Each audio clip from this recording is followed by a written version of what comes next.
Good morning. May buntag, mga kababayan. Ngayon mga kababayan, nagdidili tayo ngayon sa ating komento ngayon. Kasi yung malaking National Peace Rally na ginanap noong January 13, 2025. Yan sa INC, yung kapatiran nating Iglesia ni Cristo, no? Yan, magko-comment lang tayo dito tapos kasi yung ministro na yung ministro sa kapatiran natin na grabe yung talaga yung speech niya. Yan, ko pakinggan ninyo ito. Yan, at higit sa lahat is may kinuhan pa siya na isang politician. Siguro alam na niyo yun kung marinig niyo ito kung sino yung politician na sinabi niya dito. At higit pa yan, may sinabi din siya dito, siguro yung Quadcom, yung Quadcom, yan, hindi daw nagkuha ng rules of law na ginawa nila ngayon, pang sariling interest lang. Kaya sa sinabi ni President Bongbong, no impeachment kan BP Sara, yan, isa yan siya naging para may National Peace Rally yung Iglesia ni Cristo. Yan, mapakinggan niyo dito, marami talagang mga politician ang yan, nakita nila yung dami ng tao at yung grabe yung Iglesia ni Cristo. Hindi sila politician pero sumusuporta sila yan para sa pagkakaisa ng bayan. Yan, pakinggan natin itong ministro ng Iglesia ni Cristo, yung mga sinabi niya dito. Yan. Sa inyo man po, magandang hapon sa inyong lahat.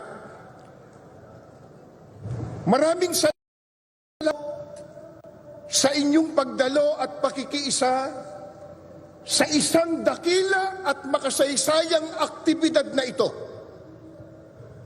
Narito tayo ngayon mula po sa iba't ibang sektor ng lipunan, iba't ibang relihiyon, iba't ibang samahan at sangay ng pamahalaan upang isagawa po ang ganitong mapayapang pagkilos. Gaya po ng ating tema, Pambansang Rally para sa Kapayapaan. Isigaw po natin ang kapayapaan. Kapayapaan! Kapayapaan!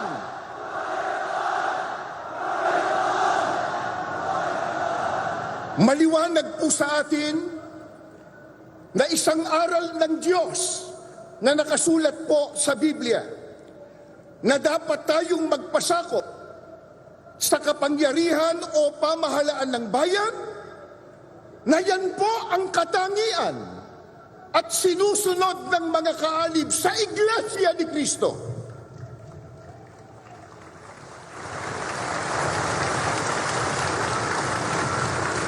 Patuloy din po nating iginagalang at pinaninindiganan ang simulain ng paghihiwalay ng pamahalaan at relihiyon na itinatadhana po ng ating saligang batas.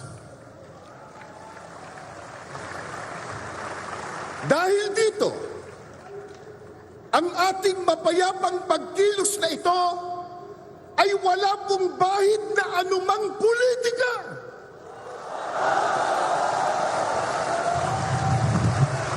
Ni hindi po tayo nanghihimasok sa mga pinuno ng ating bayan sa pag-ugit nila ng pamahalaan.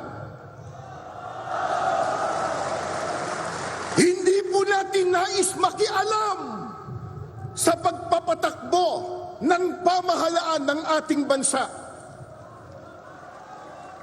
Ano po ang nais ng maraming kababayan po natin at ng angaw-angaw na kaalib sa Iglesia ni Cristo narito ngayon?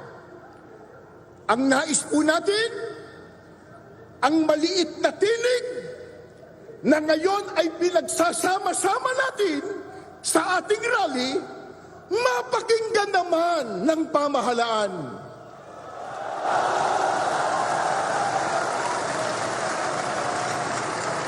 Bago tayo matipon dito kaninang umaga, meron pa po kaming nabasa at narinig isang politiko. Nakalulungkot, bago pa sumikat, laos na.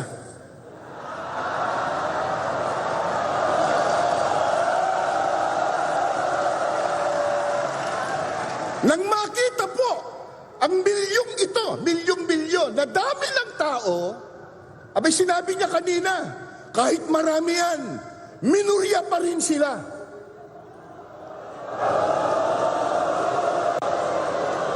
Sino ba nagsabi sa kanya na tayo ang mayorya? Pero, sa dami natin ngayon, at sa lakas ng tinig ng mga mamamayang Pilipino, parang tayo na ang nasa mayorya.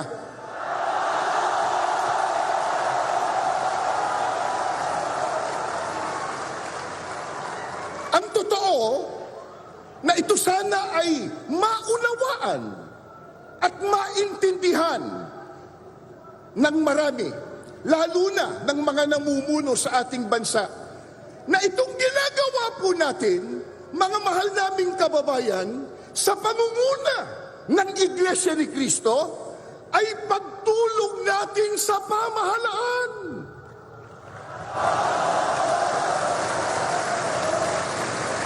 Tumutulong tayo sa kanila, na kanilang makita, na kanilang madama ang tunay na damdamin ng taong bayan na naglukluk sa kanila.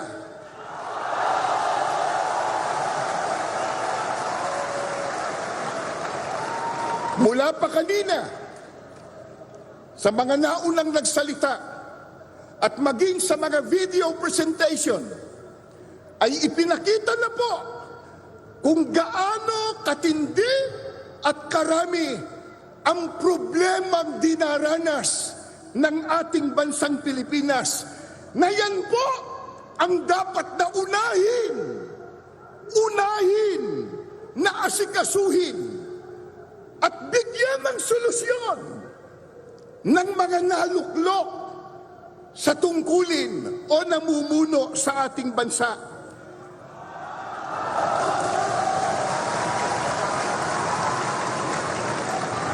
Nakalulungkot ang inuuna ng iba sa kanila, yung mga nagbubunga ng awayan, nagbubunga ng hidwaan, na alam naman nating lahat na ang ginagawa nila, pamumulitika lamang. Tulad ng isinusulong nila na impeachment ng pangalawang Pangulo. Sinabi na ng ating kagalang-galang na Pangulong Ferdinand Marcos Jr., at alam na po ng marami nating kababayang Pilipino, ang totoo nating lahat. Kasi po, kahit mahihirap lang ang maraming Pilipino, manurunong naman tayong umintindi. Hindi tayo mangmang. Isigaw nyo nga, hindi mangmang, hindi mangmang, hindi mangmang. Lalong hindi tayo bobo.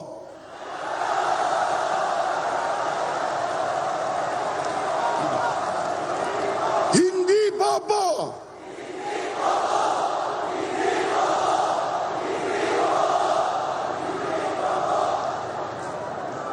Sana marinig yan ng isang abogado.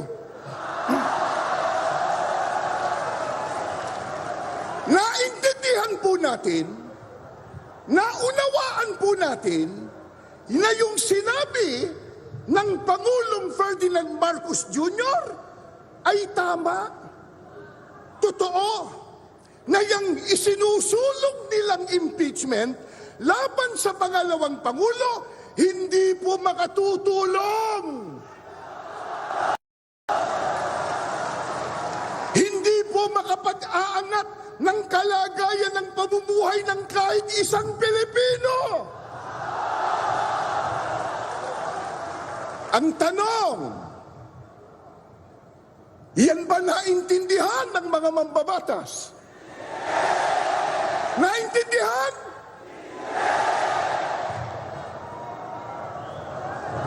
May ginawa silang manifesto raw na sila daw ay nagkakaisa na suportahan ang Pangulo ng ating bansa. Kaya lang, nakapagtataka, ang kanilang ginagawa, kabaliktaran. Sapagkat tahasan nilang sinasalungat, kinokontra yung sinabi ng Pangulo ng Pilipinas. Mga kaibigan, mga kababayan, at mga mahal po naming mga kapatid, hindi maikakaila, matindi na ang problemang nararanasan ng ating bansa, lalo na po sa ekonomiya. Hindi po ba yan ang dapat talagang unahin at bigyang solusyon, bigyang prioridad ng mga namumuno sa ating bansa? Gaya ng nabanggit natin, nakalulungkot po sapagkat hindi yan ang nakikita nating ginagawa ng iba sa kanila.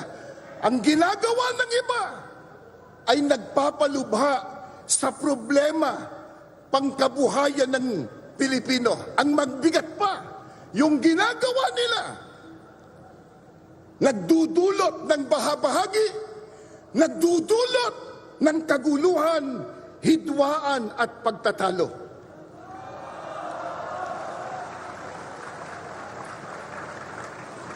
Alam po ng lahat, marami ang naghihikahos. Marami ang walang trabaho. Hindi pwedeng ikailayan. Nasa estadistika po yan. Isang araw lang, kahapon, di ho ba? Inilabas sa isang survey na 60% sa mga Pilipino ang nagsasabi na sila ay mahirap ang pamumuhay. Yan pong estadistika na yan. First, una, sa mahabang panahon, 63% nagsasabi, mga Pilipino, na sila po ay napakahirap ang buhay.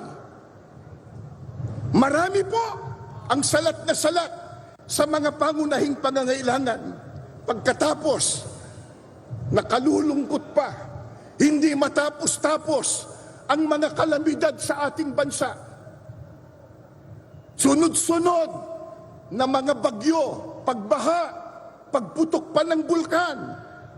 At nariyan pa po ang mga digmaan at kaguluhan sa iba't ibang panig ng mundo na sa ayaw man po natin at gusto, maaapektuhan tayo. Ito po ang dahilan.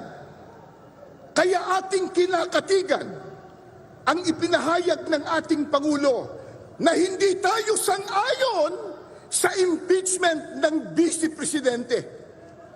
Dahil nakakaabala lamang yan, yung ganyang mga proceedings, sa pagbibigay po ng solusyon sa mga problemang ating nararanasan. Sa bagay po, maliwanag ng tinalakay ni Congressman Marcoleta, yung impeachment per se, hindi naman tayo tutol doon sapagkat itinatadhana talaga yan ng saligang batas. Kaya lang, dapat dumaan sa rule of law. Dapat po ayon sa batas. Hindi ayon sa gusto lang nila. Paano mangyayari? Gumagawa ng batas, manlalabag ng batas.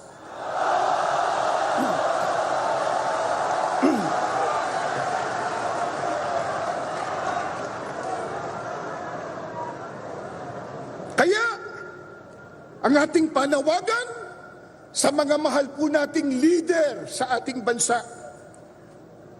Gaya ng nakasulat sa inyong mga placards at inyo pong isinisigaw, mga kapatid at mga kababayan, unahin po natin ang tao, hindi ang kapakanan ng partido.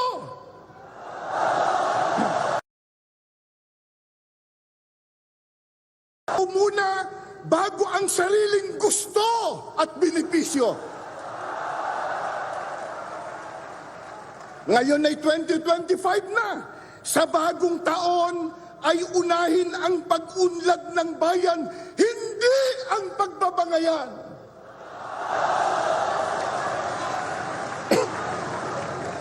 Ano ang pinakamimithi at hinahangad ng bawat isang mamamayang Pilipino, ng bawat isang narito? Kaya tayo nagpakapagod, nagpuyat, nagutom ang iba, gumasta kayo ng salapi, gumugol kayo ng panahon. Katakot-takot ang inyong sakripisyo. Bakit? Ano po ba ang pinakahahangad po nating matamo? At paano yon matatamo? Tuturuan tayo, hindi ng politiko, kundi ng Diyos sa pamamagitan ng kanyang salita na nakasulat sa Biblia.